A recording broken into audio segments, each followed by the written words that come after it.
राज्यात अनेक घडामोडी घडत असताना तिथं राजधानी दिल्लीत नीती आयोगाची आज बैठक आहे। दिल्लीत पंतप्रधान नरेंद्र मोदी यांच्या अध्यक्षतेखाली या बैठकीचं आयोजन करण्यात आलंय। बैठकीकरता मुख्यमंत्री एकनाथ शिंदेसह देवेंद्र फडणवीस दिल्लीत पोहोचलेले आहेत। या बैठकीकरता बिगर भाजप शासित राज्यांचा बहिष्कार सुद्धा आहे।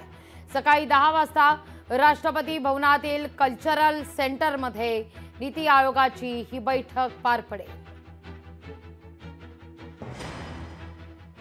बैठकीमध्ये महाराष्ट्राने केलेले प्रकल्प, महाराष्ट्राने घेतलेले ऐतिहासिक निर्णय आणि त्याचबरोबर भविष्यात जे आपण हाती घेतलेले प्रकल्प आणि जे काही $5 ट्रिलियन आदरणीय प्रधानमंत्रींचं जे स्वप्न आहे त्याला पूरक असं $1 ट्रिलियन महाराष्ट्राचा गोल अचीव करण्यासाठी जे प्रकल्प आम्ही सुरू केले त्याची देखील चर्चा यामध्ये होईल।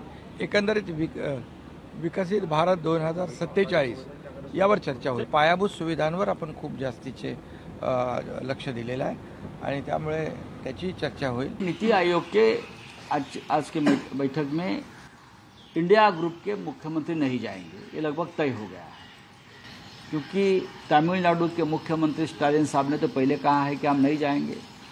केजरीवाल साहब को जेल में डाला है, और भी मुख्यमंत्री हैं वो नहीं जाना चाहते, तेलंगाना के मुख्यमंत्री नहीं जाना चाहते, इसलिए कि नीति आयोग